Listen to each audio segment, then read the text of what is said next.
लेकिन अभी हम लोग का मन है 20 सीट में लड़ेंगे और ताकत से लड़ेंगे और बीजेपी और कांग्रेस को निश्चित रूप से हम लोग परास्त करेंगे। जब तक हम हैं तब तक यहाँ की ज़मीन और जंगल और पहाड़ को हम लोग लूटने नहीं देंगे। हमें हमारे साथ है 99 न्यूज़ के साथ, वो बातचीत करेंगे। हम लोग सीधे इनसे जुड़ते हैं और सारी चीज़ों पर चर्चा करेंगे। एनोस जी, एक विकल्प के रूप में अब लोग आपको देख रहे हैं, क्योंकि सभी लोग चाहते थे थर्ड फ्रंट आखिर कौन हो सकता है। बीजेपी, कांग्रेस, जेएमएम, इन सभी के बाद आखिर तीसरा चेहरा कौन होगा। तो अब सभी लोग आपको उस थर्ड फ्रंट में देख रहे हैं। देखिए, इस बार जो चुनाव होगा 2024 में, ये चुनाव जाति और धर्म से हट के चुनाव होगा।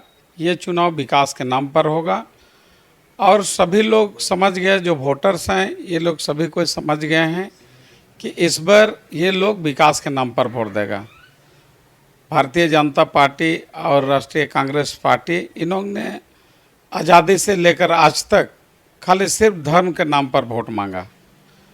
लेकिन लोग देख रहा है कि जैसे सिमडेगा जिला की विकास की बात करें तो करीब यहाँ कड़िया मुंडा 40 साल रहा, 8 बार लगातार जीता। अर्जुन मुंडा एक बार जीता 5 साल।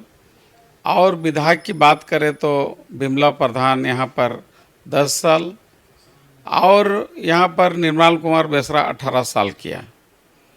लेकिन फिर भी आज यहाँ का जो विकास है आज जैसा का तैसा ही है। जो 1818 ईस्वी में जैसे पूर्वज लोग थे वैसे ही आज भी है। पुल पुलिया की बात हो, सड़क की बात हो, बिजली पानी की बात है, अस्पताल, चाहे स्कूल की बात है, चाहे सिंचाई की व्यवस्था हो, हर तरह का जो विकास होना चाहिए यहाँ कुछ नहीं हुआ। उसी तरह कांग्रेस के भी है। आज यहाँ पर 60 साल कांग्रेस का शासन रहा, लेकिन आज कांग्रेस भी उसी तरह जैसा बीजेपी है वैसा ही कोई काम नहीं किया। इसलिए आदमी उफ गए हैं, उससे सभी कोई रुष्ट हो गए हैं। इसलिए विकल्प के रूप में सभी जगह इस बार लोग झारखंड पार्टी को अपना विकल्प के रूप में मान लिया है और झारखंड पार्टी को ही वोट देंगे, ये निश्चित रूप से है।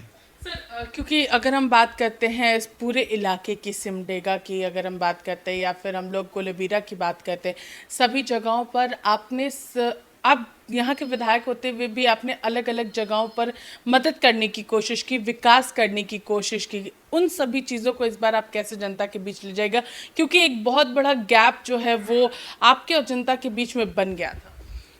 देखिए, यहाँ के लोग, झारखंड के लोग भाली भांति जानते हैं। जितना भी अच्छा, सुंदर, मजबूत क्वालिटी पर जितना भी जो इंफ्रास्ट्रक्चर बना है, चाहे नादी का पुल पुलिया की बात हो, चाहे प्रखंड निर्माण की बात हो, ये हमारे समय में ही सब प्रखंड निर्माण हुआ, पुल पुलिया बना, इंफ्रास्ट्रक्चर बना, सब कुछ बना है। तो आज भी लोग इनोसेका का नाम, झारखंड पार्टी का नाम नहीं भूले हैं। अगर कोई भी अगर आज एक यहाँ की जनता नादी पार कर रहे हैं तो ये लोग जानते हैं कि इसको इनोसेका के द्वारा, झारखंड पार्टी के द्वारा बना है।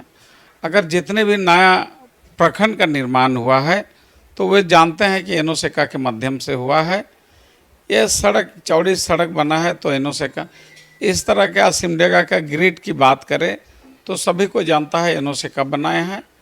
ये सारे बात पर लोग अवगत हैं, भूले नहीं हैं। देखिए, षड्यंत्र राज कर मुझे जेल में डालने का काम किया, लेकिन जो यादें हैं इसको लोग नहीं भूले हैं। साथ साथ आज कांग्रेस की बात करें, जो कांग्रेस के विधायक हैं, सिमडेगा विधानसभा की बात करें तो यहाँ सिमडेगा विधानसभा में गांव तक पहुँच पात कहीं नहीं है। गांव तक पहुँचने के लिए कादो कीचड़ की सड़क है, उबड़ खबड़ सड़क है।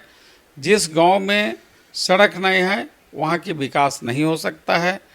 और लोग जहाँ कहते हैं कि जहाँ आवागमन नहीं है वहाँ विकास 100 कोस दूर है। तो सिमडेगा विधानसभा क्षेत्र में देखा जाए कि यहाँ कहीं सड़क नहीं है, न बिजली है, न पानी है, कुछ नहीं है। लोग इतना बार मौका दिया लेकिन कुछ नहीं है।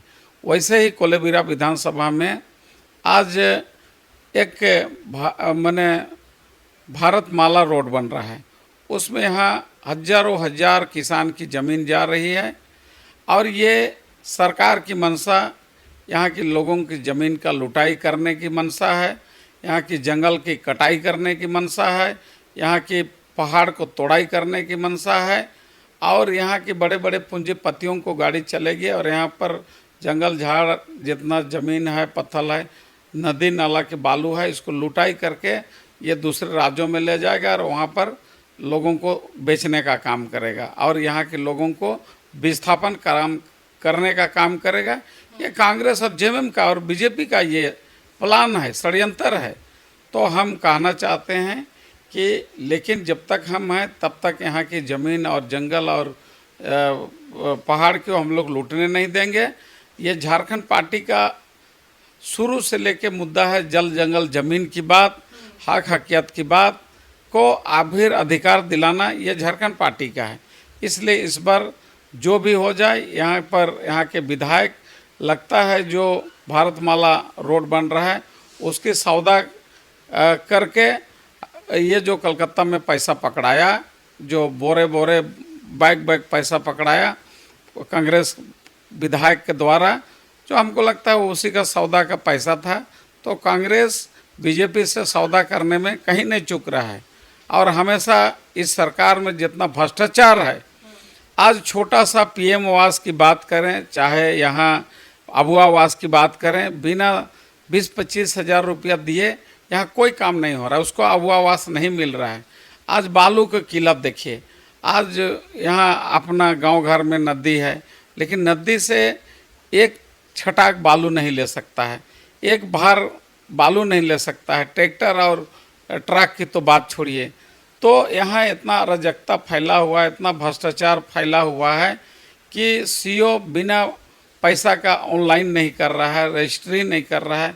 इस तरह के बहुत तरह से यहाँ भ्रष्टाचार से लिप्त है। इसलिए लोग समझ गया है इस बार बीजेपी और कांग्रेस को, चाहे महागठबंधन को, इस बार निश्चित रूप से यहाँ की जनता नकारेगी। मनोज जी, एक और सवाल रहेगा क्योंकि अगर ज़मीनी स्तर की बात करते हैं तो ज़मीनी स्तर पर इस बार बीजेपी और कांग्रेस को आप कैसे टैकल करिएगा, क्योंकि लोगों के मन में कई सारे सवाल है।